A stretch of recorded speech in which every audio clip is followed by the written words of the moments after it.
Hello, welcome to my channel. ಇಂಥ ಮಳೆಗಾಲದಾಗ ಬಿಸಿ ಬಿಸಿ ವಡೆ ಮಾಡ್ಕೊಂಡು ತಿಂದರೆ ಎಷ್ಟು ರುಚಿ ಇರುತ್ತಲ್ಲ. ಬರ್ರಿ ವಡೆ ಹೆಂಗೆ ಮಾಡೋದು ನೋಡ್ಕೊಂಡು ಬರೋನು. ಇನ್ಸ್ಟಂಟಾಗಿ ವಡೆ ಹೆಂಗೆ ಮಾಡೋದು ನೋಡೋನು. ಆಮೇಲೆ ನಾನು ಇಡ್ಲಿ ಹಿಟ್ಟಿಂದ ವಡೆ ಹೆಂಗೆ ಮಾಡೋದು ತೋರಿಸ್ತೀನಿ. ಇಡ್ಲಿ ಹಿಟ್ಟಿಗೆ ಇಡ್ಲಿ ರವೆ ಮತ್ತು ಉದ್ದಿನಬೇಳೆ ಅದನ್ನ ನೀವು ಹೆಂಗೆ ರುಬ್ಕೊಂಡು ಫರ್ಮೆಂಟ್ ಮಾಡೋಕೆ ಇಡ್ತಿರಲ್ಲ ಅದು ಹಿಟ್ಟಿದ್ದು.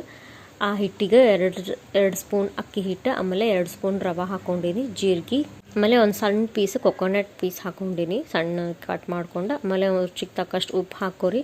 ನಾ ಇಡ್ಲಿ ಹಿಟ್ಟಿಗೆ ಮೊದಲು ಹಾಕ್ಕೊಂಡಿದ್ದೆ, ಅದಕ್ಕೆ ಸ್ವಲ್ಪ ಹಾಕ್ಕೊಂಡೀನಿ.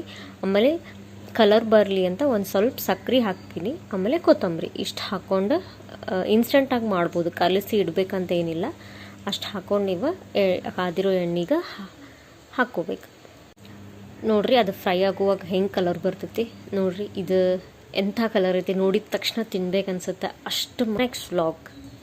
Hello, welcome to my channel. ಇವತ್ತು ಇಡ್ಲಿಗೆ ಕೊಕೊನಟ್ ಚಟ್ನಿ ಹೆಂಗೆ ಮಾಡೋದು ಅಂತ ತೋರಿಸ್ಕೊಡ್ತೀನಿ. ಆಲ್ಮೋಸ್ಟ್ ಎಲ್ಲರ ಮನೆಗೂ ಮಾಡ್ತೀರಿ, ಎಲ್ಲರಿಗೂ ಗೊತ್ತಿದ್ದಿದ್ದು ಐತಿ. ಆದರೆ ಇಲ್ಲೇ ಒಂದು ಸಣ್ಣ ಟಿಪ್ಸ್ ಶೇರ್ ಮಾಡಬೇಕಂತ ಐತಿ ಇದ್ರ ಜೊತೆ. ಫಸ್ಟ್ ನಾನಿಲ್ಲಿ ಕೊಕೊನಟ್ ಹಾಕ್ಕೊಂಡೀನಿ. ಆಮೇಲೆ ಒಂದು ಮೆಣಸಿನ್ಕಾಯಿ, ಬೆಳ್ಳುಳ್ಳಿ, ಜೀರಿಗೆ, ಸ್ವಲ್ಪ ಕೊತ್ತಂಬರಿ ಹಾಕ್ಕೊಂಡು ರುಬ್ಕೊಂಡ್ರೆ ಚಟ್ನಿ ರೆಡಿ ಆಗಿಬಿಡುತ್ತೆ. ಟಿಪ್ಸ್ ಏನಂದ್ರೆ, ಕೊಬ್ಬರಿನ ಫ್ರಿಜ್ ಒಳಗೆ ಇಟ್ಟಿರ್ತೀವಿ ಭಾಳ ದಿನ ಬರಲಿ ಅಂತ. ಅದನ್ನು ನೀವು ಇಮಿಡಿಯೇಟ್ ತೆಗೆದು ಮಾಡಿದ್ರೆ ಚಟ್ನಿ ಸಾಫ್ಟಾಗಿ ಬರೋಂಗಿಲ್ಲ. ಅದಕ್ಕೆ ನೀವೇನು ಮಾಡಬೇಕು, ಕೊಬ್ಬರಿನ ಫ್ರಿಜ್ಜಿಂದ ತೆಗೆದ ತಕ್ಷಣ ಒಂದು ಸ್ವಲ್ಪ ಬಿಸಿನೀರು ಕಾಸಿ, ಉಗುರು ಬೆಚ್ಚಗೆ ನೀರು ಇರೋ ಥರ ಇರಬೇಕು, ಅದರೊಳಗೆ ಹಾಕಿ ಒಂದು 10 ಮಿನಿಟ್ಸ್ ಬಿಟ್ಟು ಆಮೇಲೆ ನೀವು ಚಟ್ನಿ ಮಾಡೋಕೆ ಯೂಸ್ ಮಾಡಿದರೆ ಹಿಂಗೆ ಸಾಫ್ಟಾಗೇ ಬರುತ್ತೆ. ಈ ಟಿಪ್ಸ್ ನೀವು ಟ್ರೈ ಮಾಡಿ ನೋಡಿರಿ, ರಿಸಲ್ಟ್ ಹೆಂಗೆ ಬಂತಂತ ಕಮೆಂಟ್ ಮಾಡಿ ಹೇಳ್ರಿ.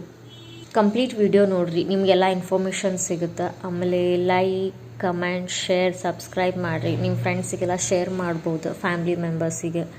ಇದೇ ರೀತಿ ಇನ್ನೂ ಹೆಚ್ಚು ವಿಡಿಯೋಸ್ ಮಾಡ್ತೀನಿ. Thank you. See you in the next vlog.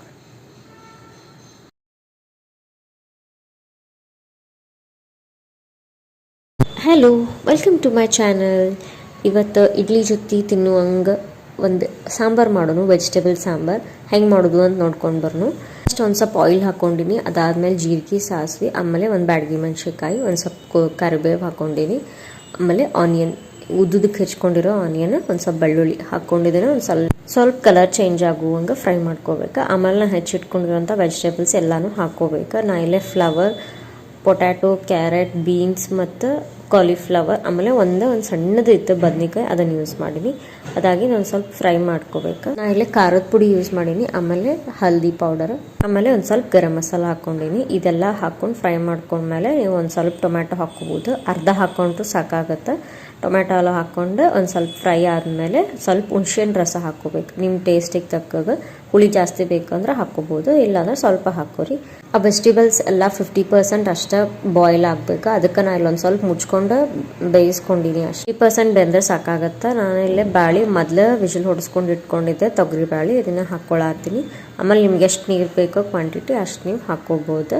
ಅದಾಗಿಂದ ಒಂದು ಸ್ವಲ್ಪ ನಾನು ಬೆಲ್ಲ ಹಾಕಿ ಯೂಸ್ ಮಾಡತ್ತೀನಿ.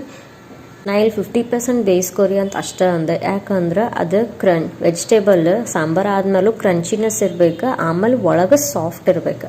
ಆ ರೀತಿ ಆಗ್ಬೇಕಂದ್ರೆ ನೀವು ಮುಂಚೆ ಆಯಿಲ್ ಒಳಗೆ ಏನು ಫ್ರೈ ಮಾಡ್ಕೊಂಡಿರ್ತಾರಲ್ಲ ಅಷ್ಟ್ರ ಮೇಲೆ ಬೆಂದ್ರೆ ಸಾಕಾಗುತ್ತೆ. ಅದಾದ್ಮೇಲೆ ನೀವು ಈಗ ಏನು ನೀರು ಹಾಕೊಂಡು ಬೇಯಿಸ್ಕೋತಿರಲ್ಲ, ಈಗ ಬೇಯಿಸ್ಕೋಬೇಕು. ಬೇಯಿಸ್ಕೊಂಡ್ರು ಜಾಸ್ತಿ ಹಣ್ಣಾಗುವಂಗೆ ಬೇಯಿಸ್ಕೊಬೇಡ್ರಿ. ಒಂದು ಲೈಟಾಗಿ ಒಂದು ಕುದಿ ಬಂದಾಗ ನಿಮ್ಗೆ ಸಾಕಾಗತ್ತೆ ಅಷ್ಟ್ರ ಮೇಲೆ ಸಾಂಬಾರು ಅಂದ್ರೆ ವೆಜಿಟೇಬಲ್ಸ್ ಎಲ್ಲ ನೀಟಾಗಿ ಕುದ್ದಿರ್ತಾವೆ ನೋಡ್ರಿ. ಇಡ್ಲಿ, ಸಾಂಬಾರು, ಚಟ್ನಿ, ಆಮೇಲೆ ವಡೆ, ಈ ರೆಸಿಪಿನೂ ನಾನು ಶೇರ್ ಮಾಡ್ತೀನಿ ಮುಂದಿನ ವಿಡಿಯೋಸ್ ಒಳಗೆ.